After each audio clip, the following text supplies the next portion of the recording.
How has your work changed the process of engagement? I mean, you start out as an architectural firm, and there's certain things that you train to start out of as an architect. How has that changed? Well, first of all, our worldview, I'd say, has evolved over that period of time fairly significantly. And we started as 4 architects. And as 4 architects, we were looking at individual buildings and projects. And over a period of time, well, at one point, about 10 years out, I had an epiphany that caused me to realize there were unintended consequences to some of our best designs.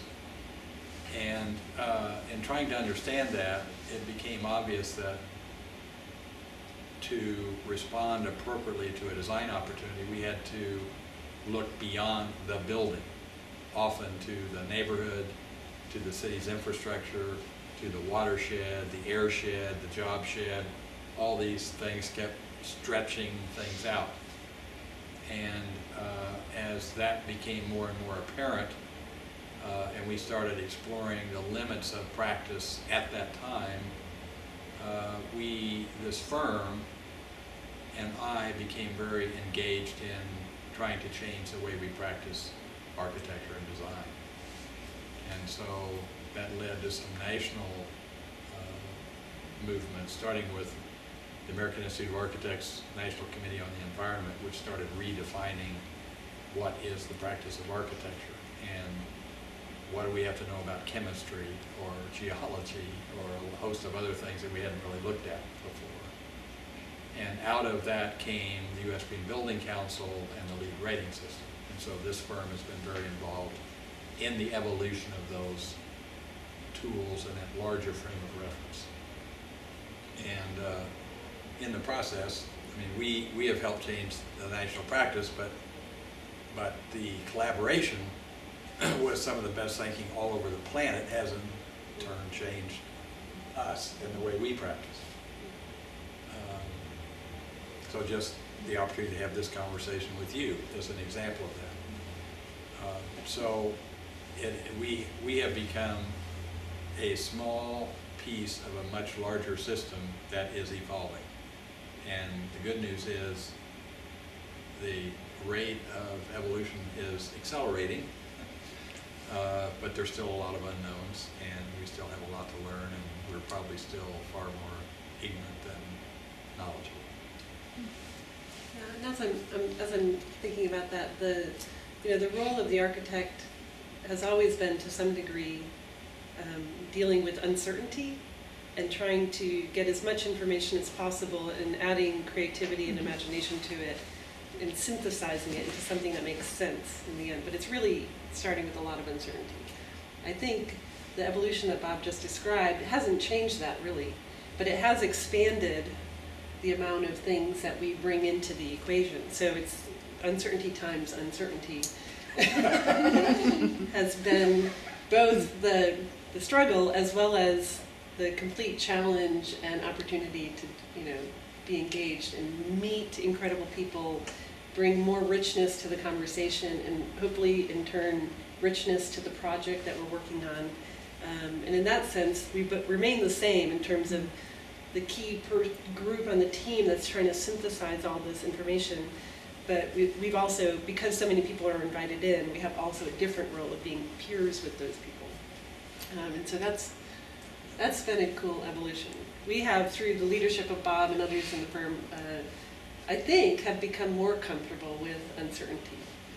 Like not knowing what's going to turn out at the end and being comfortable letting the thing evolve or reveal itself over time. And that's been an evolution for me. I think for a lot of people to be comfortable with that thing, because having gone through it now several times over the years, you know that something better will come out of holding that space to allow something to emerge. And it is shifting so much now to a point where the role of the architect is almost to become a facilitator between all these different stakeholders. And those stakeholders include nature. And it includes the future generations. It includes the people who are around the building that you are trying to do, the communities within which you are functioning. So it's far more of a, how do you bring people together, and how do you harness all these various energies so that something emerges out of that. So, are architects in the business to deliver objects? Yes. Are sustainable architects in the business to deliver objects? No and yes. They're really in the business to create sustainability, if that's what they're hanging their shingle out about. And therefore, from our perspective, they really need to shift their job description. Because the building is merely a leverage point. It isn't the main reason they're engaged. Than the world they thought they were working in before. Things that were foreground and critical importance suddenly shift to background as their seeing begins to get closer to the core of what's happening. And so one of the things is you suddenly realize a very different shift in priorities.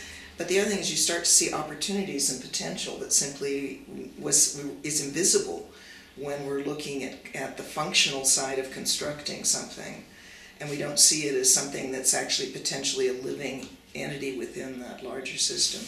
So, to some extent, a building is commissioned, right? It's brought into existence to serve some kind of unrealized potential, right? Somehow going to allow us to do better, allow us to live better, engage in our business together better. It'll somehow enable something, right? And the question of whether a building or a street or some other aspect of material infrastructure is the right solution to the problem that's being solved, that's being posed by the context, emerges. Right? And sometimes it means shifting entirely off the idea of building something. It often does. Right? So I think that architects have to move up in terms of what they're taking into account and what they're willing to address. There's always going to be need for buildings in a built environment, I don't mean that. It's just that if we want buildings to be a reflection of an ecological or living systems perspective, point of view, then architects and other designers are going to need to start thinking in terms of what is the pattern that evolves this particular living system to becoming more adaptive, resilient, able to manifest the full potential of the people living here, the full potential of the water and hydrological systems, the full potential of biological systems. How do all of those begin to be reflected in the cities that we're building?